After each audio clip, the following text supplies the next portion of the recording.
오늘 저와 여러분이 읽은 이 데살로니가 후서를 이해하기 위해서는 우리 지난주에 살펴봤던 데살로니가 전서를 잠시 언급하고 넘어가야 될 것 같습니다. 이 바울 일행이 데살로니가에 들어와서 머문 기간은 그렇게 오래지 못했습니다. 대략적으로 메시지를 주일 한 3번 정도, 주일 예배 3번 정도에서 메시지를 전하는 것, 공식적인 메시지 전달은 이렇게 3번 정도밖에는 안 됐습니다. 그러다 보니까 그렇게 오래 머물렀다라고 볼 수는 없고요. 이렇게 데살로니가에서 복음을 전한 다음에 바울 일행은 어떤 어려움 때문에 이 데살로니가를 떠나게 됐습니다. 그러다 보니까 이 3번밖에 메시지를 전하지 않았고 그것을 듣지 않은 데살로니가에 있는 성도들이 과연 믿음을 가졌을까? 3번밖에 안 전했는데 그들의 신앙이 생겼을까? 아니면 다 흩어졌나? 지금처럼 이렇게 여러 가지 통신이 발달되지 않았으니까 궁금한 나머지 디모데라는 이 바울의 제자를 보내게 됐어요. 그런데 이 디모데가 소식을 가지고 왔는데 그 소식을 보니까 이건 너무나 기쁜 소식이었어요. 자기는 생각할 때 3번밖에 메시지를 전하지 못했기 때문에 데살로니가 교회가 제대로 됐을까 이렇게 생각했는데 하나님은 바울과 달랐어요. 이 데살로니가 교회가 세워졌을 뿐만 아니라 데살로니가에 있는 성도들이 그 마게도냐, 이 유럽 지역에 있는 성도들의 어려운 상황에서 신앙을 잘 지켜가는 본이 되는 정도로까지 아주 견고한 교회가 되었다. 이 소식을 디모데로부터 받은 겁니다. 너무 감사한 거예요. 이게 하나님이 이렇게까지 멋있게 하실 분인 줄 몰랐어요. 너무 하나님 감사합니다 하면서 하나님께 감사한 내용과 더불어서 데살로니가 교회여 조금만 더 힘있게 그렇게 나아갔으면 좋겠다 하는 권면의 말을 덧붙여서 보낸 편지가 데살로니가 전서입니다. 그런데 이 디모데가 기쁜 소식을 갖고 떠나자마자 얼마 있다가 이 본이 되고 많은 교회와 성도들에게 따라가야 될 그러한 길잡이 역할을 했던 데살로니가 교회가 문제가 생긴 겁니다. 이 디모데가 떠나기 전까지는 좋았고 잘 됐는데 이게 떠나자마자 잠시 후에 교회에 문제가 터지기를 시작했어요. 그 문제가 무엇인지를 듣고 답답한 이 바울이 그러면서 다시 데살로니가 교회가 처음에 니들이 보였던 믿음의 본을 잊어버리지 않기를 간절히 원하면서 문제를 한번 다시 되짚어 보면서 그들을 격려해서 믿음을 지켜가도록 하기 위해서 쓴 편지가 2번째 오늘 데살로니가 후서입니다. 자, 그러면 이 데살로니가 교회에 그렇게 본이 될 정도로 믿음의 본이 될 정도로 아주 신앙에 견고할 것 같았던 이 데살로니가에 무슨 문제가 생겼을까요? 도대체 무슨 문제가 생겼을까? 한번 생각을 해볼 필요가 있을 것 같아요.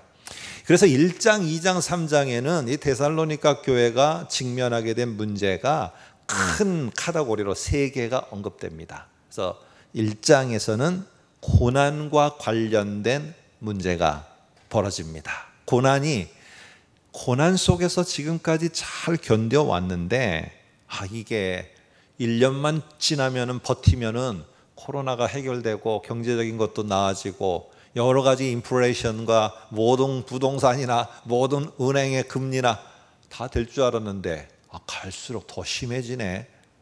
이러니까 이게 갈수록 심해지는 고난 앞에서 특별히 우리들의 말 속에 좀 변경하면 오늘 제목처럼 긴 고난에 장사 없다. 이게 다 힘들어지는 거예요. 그러면서 점점 이상한 말들이 교회 안에 떠도는 거예요. 그리고 이상한 말인 줄 알면서도 그 말들에 다 넘어가기를 시작하는 거예요. 그런데 그 이상한 말의 주제가 뭐냐면은 주의 재림과 관련된 말이었어요. 이게 전체적으로 교회를 흔들기를 시작했습니다. 그러다 보니까 고난이라는 것에 내가 이렇게 어렵게 신앙을 지켜가며 살아야 되는가? 이런 의무점과 의구심이 들어가면서 일상생활이 무너지게 되고 교회의 믿음 생활이 무너지게 됐어요. 그래서 그 문제를 가리켜서 게으름이라고 3장에서는 아주 특별한 단어를 써서 표현합니다. 자, 이제 오늘 이런 세 가지 중에서 두 번째, 세 번째 주의 재림과 게으름의 문제, 그리고 첫 번째는 1장은 보지 않지만은 고난, 이것들이 어떻게 연관돼서 서로 연관성을 가지면서 교회의 성도들을 혼란하게 만들었고 삶을 혼란하게 만들었는지, 그리고 그것에 따라서 바울이 해결될 수 있는 그러한 하나의 지침, 권면으로 무슨 말을 하는지 한번 좀 생각해 보려고 합니다. 데살로니가전서 4장, 5장에 보게 되면은 4장에서 바울은 주의 재림하심에 대해서 그것을 잘 설명을 하고 있어요. 근데 4장에서 이 데살로니가전서 4장에서 주의 재림에 대해서 말할 때는 지난번에 우리가 본 것처럼 데살로니가에는 영웅이 있었어요. 근데 그 영웅이 우리를 이러한 비천한 삶에서 모든 것들을 해방하고 신분 철폐, 그리고 모든 권리 보장, 모든 경제적인 보장을 가져다 줄 영웅이 지금은 죽었지만 그 영웅은 반드시 부활하고 재림할 것이다, 이렇게 믿고 있었어요. 그런데 바울이 그 데살로니가 가서 뭐라고 말하느냐, 그 부활하고 재림할 자는 니네들이 알고 있는 그 영웅이 아니라 바로 내가 전하는 복음의 핵심인 예수 그리스도가 부활하고 재림할 것이고 너희들도 죽은 자 가운데서 부활하게 될 것이라는 말을 합니다. 그러니까 그들의 부활과 재림의 대상이 영웅에서 예수님으로 전환하고자 하기 위해서 이것을 데살로니가 4장에서 전서 4장에서 말합니다. 그리고 5장에서는 주님께서 재림하실 터인데 재림을 소망하는 자가 어떻게 고난의 삶 속에서도 끝까지 믿음의 그 본을 지켜가며 살아가는가, 성도의 바른 삶의 태도에 대해서 5장에 말해요. 그런데 이렇게 긴 고난에 장사가 없다, 이런 말처럼 고난이 길어지게 되자 교회 안에 왜곡된 말들이 퍼지기를 시작했어요. 근데 잘 보세요. 우리도 과거 속에서 교회 속에 이단들이 침투해서 할 때 상당히 어떠한 어려움의 긴 터널을 지나고 있을 때 꼭 이단들이 말은 막 건강할 때는 그렇지 않아요. 여러분, 마음도 정신도 건강할 때는 누가 나에게 툭 던지는 말 한마디, 그건 나에게 상처도 안 돼요. 그러지 않아요? 근데 내 마음도 힘들고 정신도 힘들고 몸도 힘들 때 누가 별것 아닌 말 탁 던지면은요, 그게 나한테 비수로 꽂히는 것처럼 내가 힘든 어떤 순간을 보내고 있을 때, 문제 속에서 헉거리고 있을 때 이런 이단들의 왜곡된 말은 진짜 기묘하게 나의 깊숙한 부분을 파고드는 거예요. 그런데 교회에도, 데살로니가 교회에도 왜곡된 말이 퍼지기를 시작했어요. 근데 그게 누구와 관련된 말이냐? 예수 그리스도, 그분의 재림과 관련된 말이 퍼지기 시작했어요. 그게 바로 2장 2절입니다. 무슨 말이 퍼졌을까 한번 볼까요? 이렇게 말합니다. 영으로나 말로나 또는 우리에게 받았다 하는 편지로나 주의 날이 이르렀다라고 하는 이러한 허무맹랑한 소리가 너희 가운데 퍼졌다는데, 그것 때문에 쉽게 마음이 흔들리거나 두려워하거나 하지 말아야 한다. 누가 어떻게 하여도 너희가 미혹되어서는 안 된다, 이렇게 말합니다. 뭐가 핵심입니까? 주의 재림, 주의 날이 이르렀다, 이미 이르렀다라는 말이 오늘 퍼지길 시작한 거예요. 왜 이게 문제가 되기 시작했느냐? 그 주님의 날이 임하고 이 땅이 멸망하게 되는데, 그러면 그런 날이 도래하고 주님이 재림할 거라 된 징표가 있어야 되지 않느냐? 그런데 이 엉터리로 말하는 사람들이 뭐라고 말하느냐 하면은 그 증표가 고난이라는 거예요. 고난. 그래서 이 고난이 지금 종말에 시작됐고 주님의 재림의 때가 이미 왔기 때문에 더 이상 고난 속에서 허헉거릴 게 아니라 빨리 여기에서 탈피해서 어쨌든 주가 재림하는 것 속에 들어가야 되는 거지, 계속 어려운 삶 속에서 믿음을 지킨다고 하고 내가 신앙을 지키고 그리스도인다운 삶을 살아내려고 애쓰고 이렇게 될 게 아니다. 빨리 다 정리하고 주의 오시는 재림을 빨리 맞아야 된다. 이러면서요, 어떻게 했느냐? 어떤 사람은 오늘 2절에 보니까 영으로 말로 하기 시작했는데 이게 무슨 뜻이냐면요, 이러한 징조가 있을 것이다. 어떤 징조? 고난이라는 징조가 있게 되면 곧바로 하늘에서 예수 그리스도가 재림할 거라는, 그래서 언제 이 징조가 나타나서 언제 예수가 다시 재림할 거라는 거를 나에게 영으로 말로 하늘에서 계시로 나에게 가르쳐 줬다는 거예요.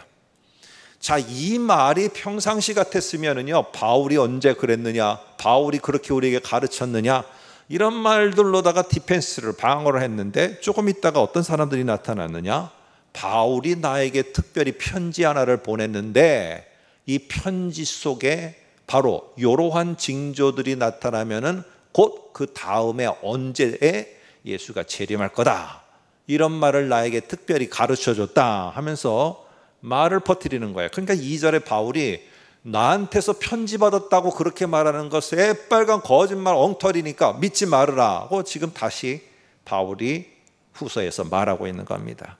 여러분, 그런데 이런 말을 들으니까요, 어떤 사람은 바울로부터 편지를 받고 계시와 징조를 받고 하늘로부터 예언을 받고 이러다 보니까 징조와 말을 듣고선 예수님의 오시는 시간과 그때 일어날 일들에 대해서 다 알고 있는 거예요.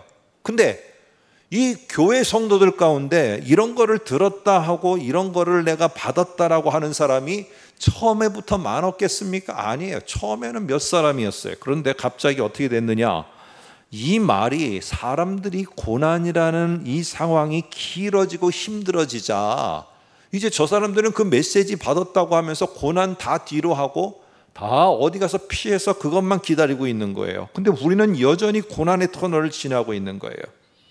여러분, 이러다 보니까 나는 왜 안 받았을까? 나는 왜 도대체 그 징조도 못 받고 예언도 못 받고 나는 이렇게 됐을까? 왜 나만 홀로 고난에 남겨져서 지금 이 힘든 상황을 나만 겪고 가야 되는 건가? 나도 이것에 대해서 뭔가 받아야 되는 거 아닌가? 나도 뭔가 봐야 되는 거 아닌가? 이러면서요, 믿음을 잘 지키고 본이 되면서 신앙생활을 견고히 해나갔어요. 와, 어떻게 저렇게 믿음을 지키고 꾸준히 갈 수 있을까? 그 마게도니아에 있는 성도들이 정말로 본이 될 정도로 그렇게 살았던 그들이요, 갑자기 막 하나둘씩 무너지면서 뭐 삶도 내려놓고요, 믿음으로 신앙을 지키는 그 모든 것도 내려놓고 다 내려놓고 어디냐, 나도 지금 하늘로부터 주는 그 말을 받아야 된다, 나도 일어날 징조에 대해서 들어야 된다, 이러면서 이제 그쪽으로 다 사람들이 한두 사람에서 점차 들판에 불이 번져가듯이 이 데살로니가에 있는 교회 속에 번져가기를 시작했던 것이에요. 오늘 2장 1절에 오늘 바울이 그러면서 이것과 관련돼서 언급하는 이야기가 있습니다. 한번 볼까요? 2장 1절에 보니까 이렇게 말해요. 중간 부분에 우리가 너희에게 구하는 것은 우리 주 예수 그리스도의 강림하심과 우리가 그 앞에 모임에 관하여 하고 말해요. 지금 그래서 이 말을 가지고 지금 이 엉뚱한 말 퍼뜨리는 사람들이 이상한 왜곡된 말을 퍼뜨린다는 거예요. 오늘 예수 그리스도가 강림하실 때 분명히 맞아요. 그 속에 예수님이, 예수를 믿었던 자들, 예수님이 정말로 작정하시고 구원하기로 마음먹고 구원을 베푸신 자들을 오늘 공중에서 그들을 불러 모을 거라는 것을 바울이 데살로니가전서 4장에서 재림에 대해서 말할 때 말했어요. 그런데 내가 지금 징조를 받지도 못하고 예언도 받지도 못하고 메시지도 못 받았어요. 근데 쟤네들은 받았다고 지금 막 기다리고 있어요. 그럼 어떻게 해요? 마음이 흔들리는 거예요. 두려운 거예요. 마음이 두근두근 하는 거죠. 그래서 그 모임에 관해서 나도 이미 알고 있어요. 언제? 데살로니가 전서를 받을 때 뭐라고 말했느냐, 바울이 데살로니가 전서 4장 17절 한번 화면을 통해서 볼까요? 이렇게 말했습니다. 구름 속으로 끌어올려 공중에서 공중에서 주를 영접하게 하시리니 그리하여 우리가 항상 주와 함께 있으리라. 내가 공중에 올라가서 주님이 회집하는 그 모임의 자리에 나는 있어야 되는데, 저 사람들은 지금 그러한 징표를 받았다고 하고 저러한 예언을 받았다고 하고 지금 저렇게 모든 거 다 철폐하고 저렇게 기다리고 있는데, 나는 지금 고난과 계속 힘든 시간들을 보내고 있는 거예요. 여러분, 여기에 이런 왜곡된 말을 할 때 우리의 한국교회가 지난 시간 동안에 지금도 많이 그 왜곡된 말에 넘어갔어요. 교회가 쑥대밭이 되고 교회가 들판에 불이 번지듯이 엄청난 피해를 입었어요. 본이 되었던 성도들 가운데 갑자기 미혹의 영이 찾아오니까 이 말에 혼란이 일어나게 되었고요. 고난에 내가 지금 있어야 되는가? 내가 이 신앙을 지키는 게 옳은가? 점점 한두 사람씩 교회에 있었던 신앙을 지키고 있었던 사람들이 떠나가기를 시작하고요. 그러면서 재림의 징조를 받는다느니 그 예언의 말을 받는다느니 하면서 점점 신앙과는 거리가 먼 이상한 왜곡된 것으로 흘러갔어요. 그래서 바울이 지금 2절에 뭐라고 말하느냐, 이렇게 말하는 겁니다. 흔들리거나 두려워하지 말아라.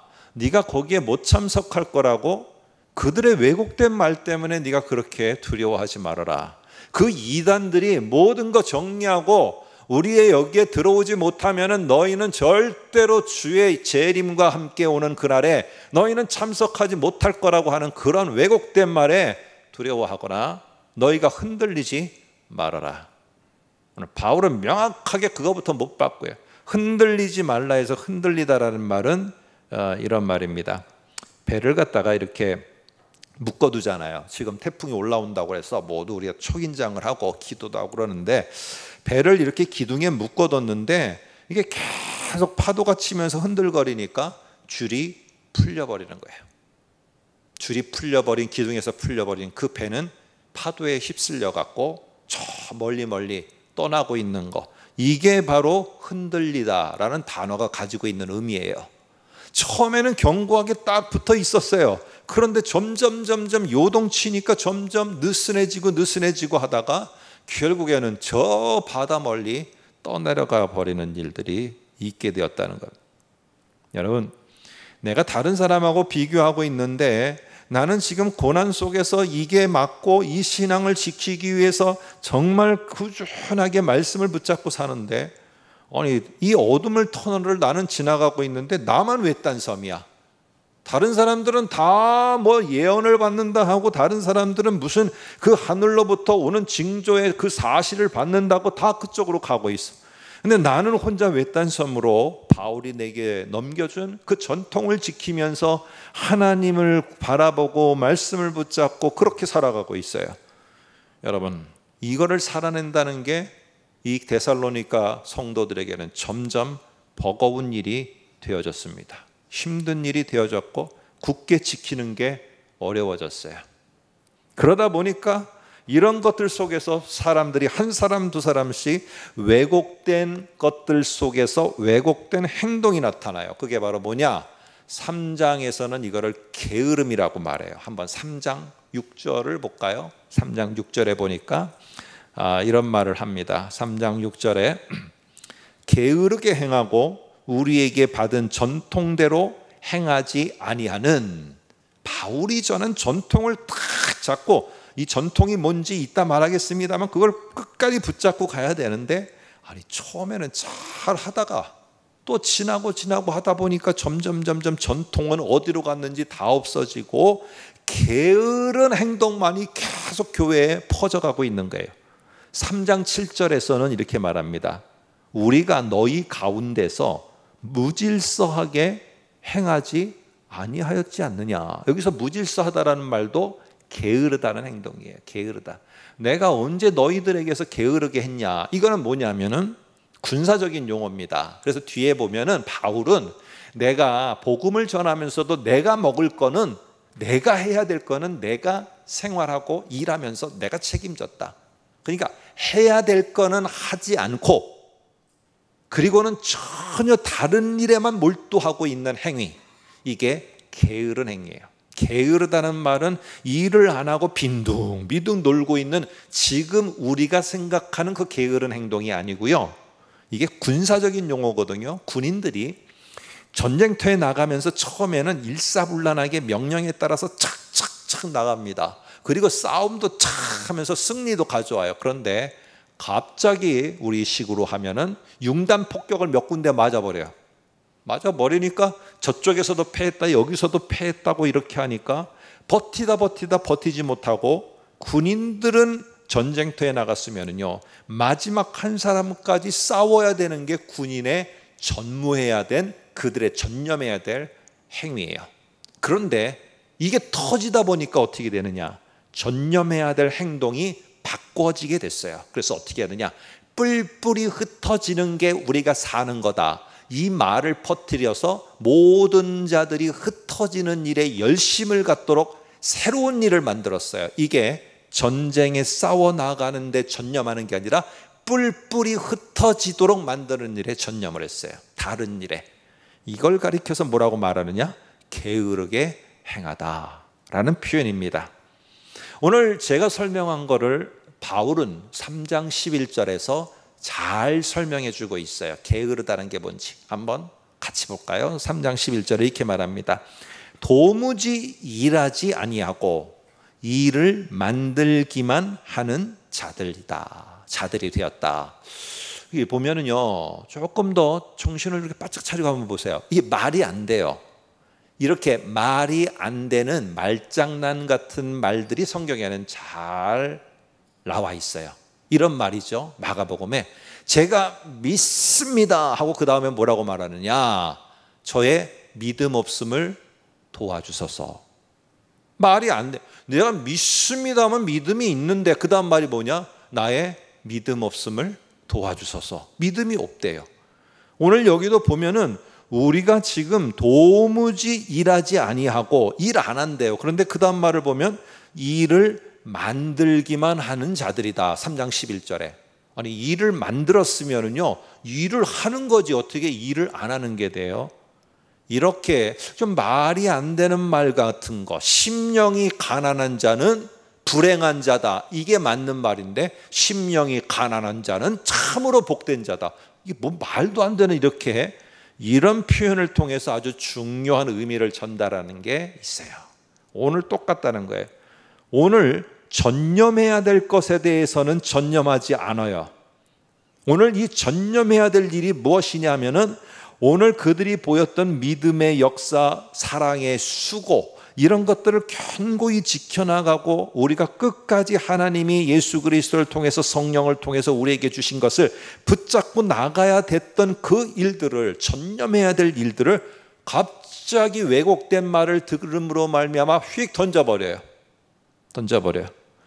그리고는 어떻게 하느냐? 이제는 전혀 상관도 없는, 전혀 그렇지도 않고 옳지도 않은 일에 몰입을 하는데 가서 징조받는다, 예언받는다, 메시지 받는다, 이런 쪽에 죄다 가는 것입니다. 여러분, 오늘 한국 교회가 세계에 참으로 주목을 받았어요. 한국 교회사에 대한 연구는요, 한국 교회에 있는 사람들보다 그 자료를 보내서 받은 외국 사람들이 한국 교회사의 자료를 더 많이 가지고 있습니다. 저의 선생님 가운데 한 분은 한국 교회사 전공이에요. 한국의 어느 학교의 교수였던 분은. 근데 그 자료는 다 어디서 가져왔느냐? 다 미국에서 찾아왔어요. 이 정도로 모든 세계의 교회 역사가 한국 교회를 주목했어요. 최근까지. 한국 교회 신앙이 어떻게 이렇게 급성장할 수 있었고, 어떻게 이들의 믿음이 이렇게 견고할 수 있었는가, 저 전쟁과 난리통 속에서도 어떻게 교회들을 이렇게 세워갈 수 있었는가, 이러한 것은 세계의 교회사의 전무후무한 일이다 해서 상당히 연구가 됐어요.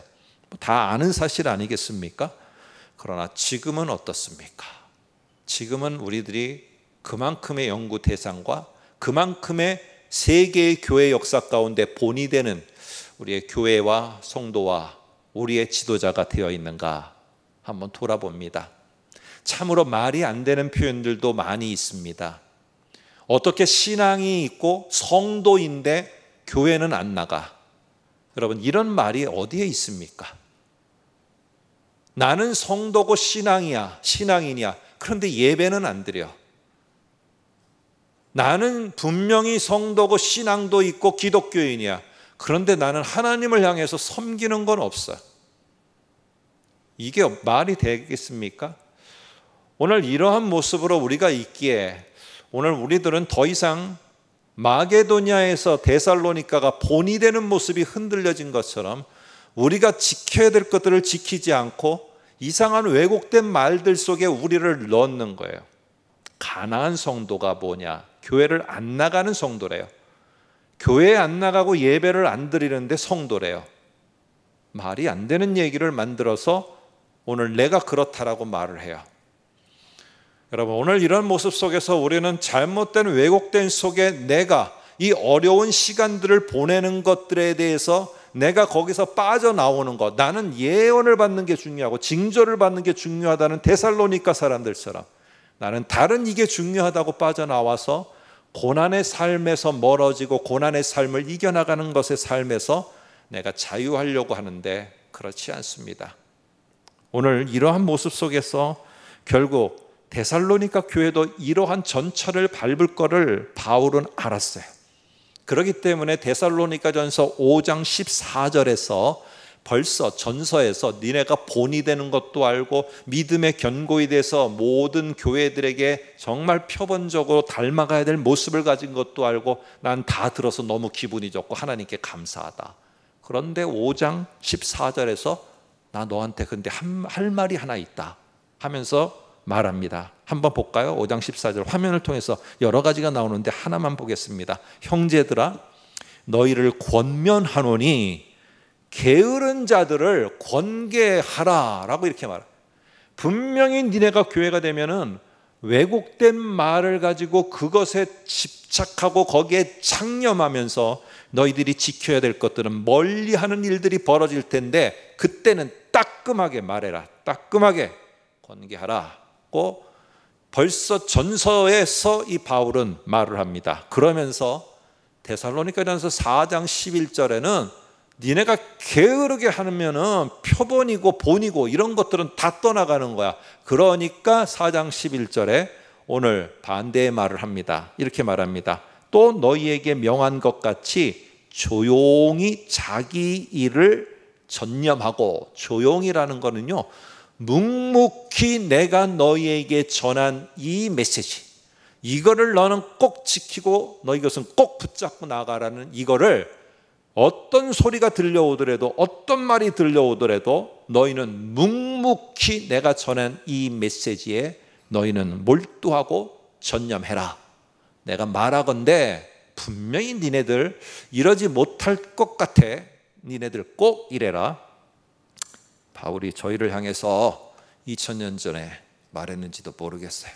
너희도 분명히 세계의 모든 사람들이 주목하던 그 일이 오히려 웃음거리가 되고 니네가 게으른 자의 모습으로 변할 수 있고 니네가 묵묵히 행하던 것들에서 떠날 수 있다. 오늘 결국에 바울은 이렇게 흘러가는 데살로니가 교회를 향해서 어떻게 말합니까? 어떻게 말하고 있습니까? 2장 15절을 보시기 바랍니다. 이렇게 말합니다. 그러므로 형제들아, 내가 너희에게 이런 일이 있다는 소리를 들었다. 그러나 너희들에게도 다시 설 수 있다. 그러므로 형제들아, 굳건하게 서서 말로나 우리의 편지로 가르침을 받은 전통을 지키라. 자, 2절에서도 말로나 편지로나 엉뚱한 걸 전하는 사람이 있었어요. 그게 뭐냐 하면은요, 오늘 주의 재림이 가까워 왔으니까 징조가 뭐고 그때가 언제인지를 이걸 계시를 받는 게 중요하다라고 하고, 말을 가지고 바울로부터 받은 편지를 가지고 이상한 왜곡된 말을 전하는 들이 생겨났고 그것을 따라 행하는 게으른 자들이 나타났어요. 그런데 오늘 바울은 뭐라고 말하느냐? 내가 말로나 너희에게 편지로 전한 거는 이 꼭 앞으로 오는 세대 속에 이것을 전통으로 꼭 여겨서 절대로 잊어버리면 안 되는 거다. 이거 니네만 잘 간직하는 게 아니라 다음까지 잘 전달해야 되는 거야. 니네가 뭘 받았는지 이거 놓치면 안 돼. 내가 말이나 편지로나 너희에게 전하는 거는 이런 징조를 받으라든지 이렇게 해서 모든 일상을 철폐하고 그룹이 지어졌으니까 그 그룹 속에 들어가야지만 주의 재림 때 그 회집의 장소에 갈 수 있다든지 이러한 왜곡된 말 절대 따르지 말고 내가 너희에게 전한 것은 요거다 하면서, 물론 바울이 전한 게 여러 가지가 있겠지만은 15절에 요 문맥을 가지고 볼 때 바울이 명확하게 전한 거는 13, 14절입니다. 한번 절대로 여러분이 어렵고 내 마음이 흔들리고 살아가는데 고난 속에서 못 버틸 것 같고 내가 냉담자가 돼서 정말 말도 안 되는 저는 가난한 성도라는 말을 나도 모르게 하고 있는 상황이 되어지게 될 때 저와 여러분들은 잊어서는 안 된 바울을 통해서 하나님이 내게 준, 내가 붙잡고 절대로 놓지 말아야 될 게 뭔가, 다시 데살로니가후서 2장 13, 14절을 펴서 다시 굳건히 하십시오. 오늘 화면을 통해서 한번 제가 1, 2, 3으로 해놨는데 보시기 바랍니다. 하나님이 처음부터 창세전부터 너희를 택하셨다는 거예요. 성령의 거룩하게 하심과 진리를 믿음으로 구원을 명확하게 받게 하셨다는 거예요. 이를 위하여 우리 교회 복음으로 너희를 부르셨다는 거예요. 그리고 우리 주 예수 그리스도의 영광을 분명히 얻게 하려고 이 모든 것을 창세 전부터 계획하고 택하시고 부르시고 구원하시고, 그리고는 너희를 하나님 특별히 주 예수 그리스도의 오심에 영광의 자리에 참여하게 하시기 위함이라는 거예요. 여러분, 하나님이 저와 여러분을 여기에 보면 그래서 강조를 다시 띄워줘 보세요. 뭘 강조하느냐면 너희를이라는 말을 강조합니다. 근데 너희를, 우리를 위해서 누가 애쓰시고 누가 준비하고 누가 행하셨느냐? 오늘 삼위 하나님이 다 등장해요. 하나님, 성령님, 주 예수 그리스도. 여러분, 이 삼위 하나님이 다 등장하면서까지 우리를 선택하셨어요. 저 까마득한 시간으로 계산을 할 수 없을 그때 우리를 구원하셨고 우리를 부르셨어요. 왜? 주 예수가 오시는 그때 영광의 자리에 참여케 하기 위해서. 하나님이 이렇게 준비하셨는데 갑자기 징조의 초대장을 못 받았다, 예언을 못 받았다, 갑자기 내가 어떤 편지를 못 받았다, 이런 것 때문에 나는 그 자리에 못 간다? 그러면 하나님이 너를 위해서 창세 전부터 준비하고 계획하시고 여기까지 온 것은 그럼 다 뭐란 말이냐? 하나님은 절대로 그렇게 하지 않는다. 여러분, 이단들은요, 자기네들이 옳다라는 걸 만들어 놓고 다른 걸 다 부정하게 만들어야지 그쪽에 옵니다. 다 재산 팔고요, 뭐 파고 그쪽에 오게 만들어요. 그리고 거기만 있다고 해요. 오늘 13, 14절에 뭐라고 말하느냐? 하나님은 너희를 위해서 이 엄청난 것들을 계획했는데 주님이 오시는 그날 딱 됐는데 아니다, 내가 잘못한 것 같다. 그러면 하나님이 영원전부터 준비한 게 다 헛것이라는 겁니까? 하나님이 그런 분이시라는 겁니까? 오늘 바울이 강조하는 겁니다. 너희를 부르시고 택하고 구원하여 하나님의 영광의 자리, 예수의 영광의 자리에 오게 하신 이 플랜, 마스터 플랜은 절대로 바뀌지 않는다. 그러니까 이거에 확신을 갖고 니네가 고난의 길을 가더라도 하나님은 절대 너희를 영광의 자리에 두게 하시려고 하는 이 계획 변화가 없다. 그거를 위해서 얼마나 준비하시고 얼마나 큰 희생을 치르시고 얼마나 큰 것들을 준비했는데 그게 안 된다고 하나님이 한 게 이런 일은 없다. 그러면서 이렇게 말합니다. 그런데 저는 이 사인도 못 받았고 저 예언의 말도 못 받았고 저는 자격이 없어요. 걔네들도 그렇고 그거 받았다는 자들도 그렇고 너희도 그렇고 모두가 다 자격이 없는 자들이야. 바울은 말합니다. 우리 모두는 다 자격이 안 돼. 그런데 그 모든 것들을 다 준비해서 이루시고 우리에게 주시고 우리를 영광의 자리에 있게 하신 거, 오늘 16절에 이렇게 말합니다. 우리 주 예수 그리스도와 우리를 사랑하시고 영원한 위로와 좋은 소망을 은혜로 주신 하나님 우리 아버지께서, 은혜로 주셨대요. 은혜로 주셨기 때문에 내가 뭘 했기 때문에 못했기 때문에 아니라 우리가 은혜로다가 하나님의 전적인 은혜예요. 하나님 나 그거 싫어요. 그 은혜 안 받아요. 이래 갖고 될 문제가 아니라 하나님의 전폭적인 은혜로다가 이 하나님이 우리에게 주시는 모든 것들이 이루어지게 됐고 우리는 그 은혜로 예수 그리스도의 영광의 자리에 반드시 참여하게 될 줄로 믿습니다. 이게 하나님의 은혜예요.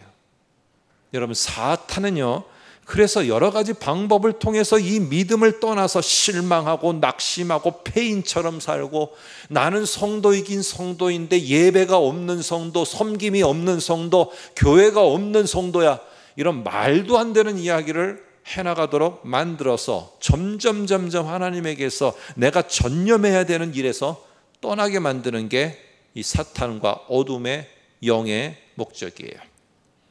오늘 그 이야기 속에서 오늘 우리는 기억해야 됩니다. 하나님 성령님 예수님이 통해서 우리를 택하고 부르시고 구원하시고 영광에 참여하게 하셨어요. 그래서 바울이 흔들리고 있는 그들에게 너희는 이런 존재이고 이런 귀한 자이고 어렵고 힘들지만 하나님이 위로하셔서 반드시 영광의 자리에 가게 하실 거니까 왜곡된 말에 귀를 기울이지 말고 니네가 살아가는 그 길을 끊임없이 인내로 잘 승리하라 하면서 마지막 축복의 말을 2장 16, 17절에 이렇게 말합니다. 한번 보겠습니다. 하나님 우리 아버지께서 너희 마음을 위로하시고 모든 선한 일과 말에 바울이 전한 이 13, 14절 이 귀한 말과 그리고 니네가 믿음을 굳건히 지켜가는 그 선한 일에 굳건하게 너희들이 흔들림 없이 잘 감당할 수 있기를 원하노라. 하나님이 우리에게 베풀어 주시는 은혜 그리고 우리가 잘 감당해야 될 우리의 모습입니다. 기도하겠습니다.